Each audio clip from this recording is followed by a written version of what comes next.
Hey guys, it's Dr. Justin Marchegiani here. Today's video is going to be on natural root cause solutions for diarrhea. We're going to talk about what's happening from an underlying root cause and what are things that we can do about it. And before we do, please smash that like button. I really appreciate it. Hit that bell and that subscribe button so you get notifications of future content coming your way. And also put your comments down below. If you have issues with diarrhea or digestive issues, I want to know about it. All right, so first off, what is diarrhea? So diarrhea essentially is we have our intestinal tract and we have boluses of food in that intestinal tract. And what's happening is we're having an increase in motility. All right, increase in motility.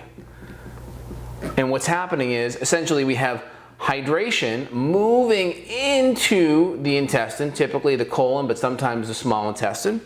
And typically it's moving in, the hydration is moving in because there's inflammation in our intestinal tract. And that inflammation can be gut inflammation from potential food allergens like gluten sensitivity, casein, dairy, nuts, seeds, refined sugar, right? There can also be gut infections, things like salmonella, Campylobacter, E. coli. We even have bacterial infections like H. pylori. We have parasites like Entamoeba histolytica, Cryptosporidium, Giardia, etc. So these are all potential infections that could be part of what's driving this whole inflammatory cascade. Now, symptomatically, we have conditions known as IBS-D, which is irritable bowel syndrome, which is a diagnosis of exclusion, meaning they check the boxes, they've ruled out Crohn's, ulcerative colitis, maybe ulcerations, bleeding, all the big kind of conditions, and they're like, all right, it's not those, but we know you're having some issues, so we're gonna just smack this label on you.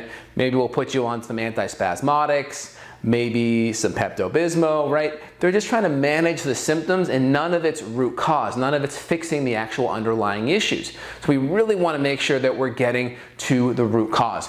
Now, malabsorption and energy are going to be common side effects when we're not breaking down amino acids, right? Amino acids are precursors to our brain chemicals like serotonin and dopamine and GABA. Do you know there's 400 times more serotonin in the gut than in the brain?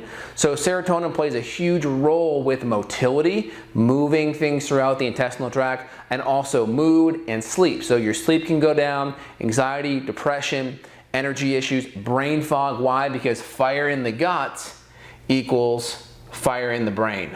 Okay, that's our brain.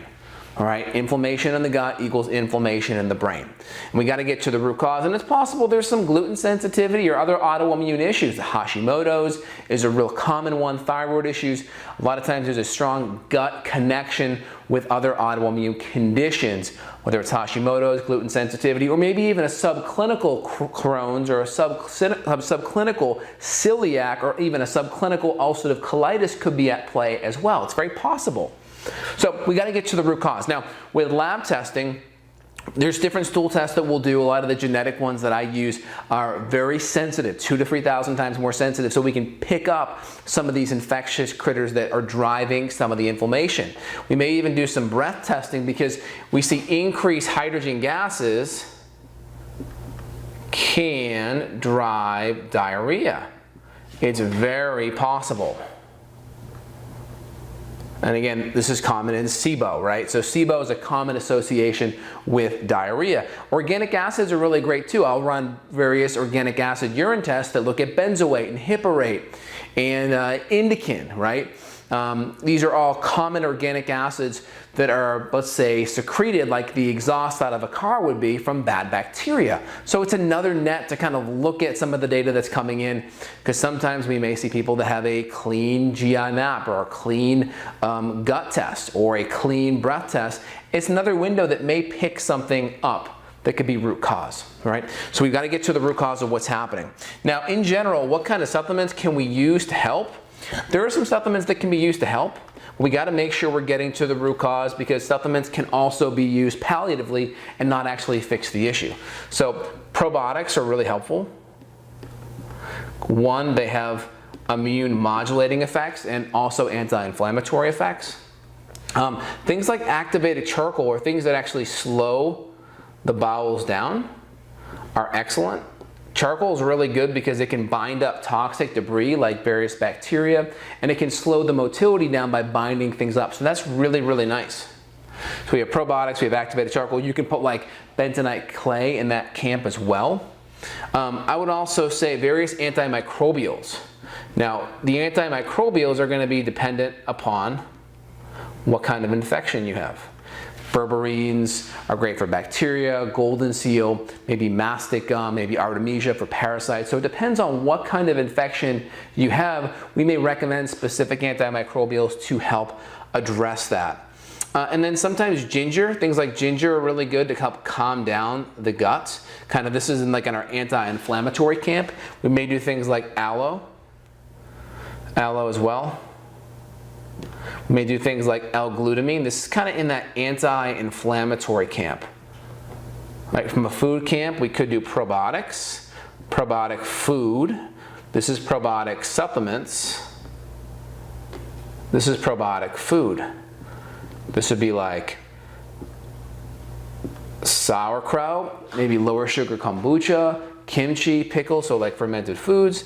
And we can even throw things like bone broth in there that can be really helpful. Like bone broth is high in glutamine, very soothing, very relaxing on the gut. I had major gut issue last month, and one of the big things that took me out it was my GI Clear 4.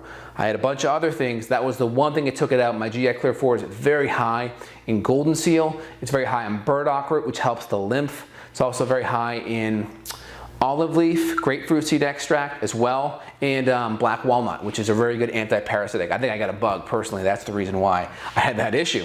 So these are some good natural solutions, but we got to get to the root cause. We got to have our eyes focused on how we got here and then what the solution is. And if we're not testing, right, then we're guessing. So we really want to make sure we're assessing so we're not guessing and we're getting to the root cause. And if you want to click down below or schedule consult with myself or colleagues, please feel free, click below. Make sure you smash the like button, subscribe. And again, I'm here to help you out. So if you want to dive in deeper and you're having struggles with your gut issues, maybe not diarrhea, maybe other things, feel free and reach out to me and I'd be happy to help. All right, you guys have a phenomenal day. Hope you enjoy the content and put your comments down below. Thanks. Take care. Bye.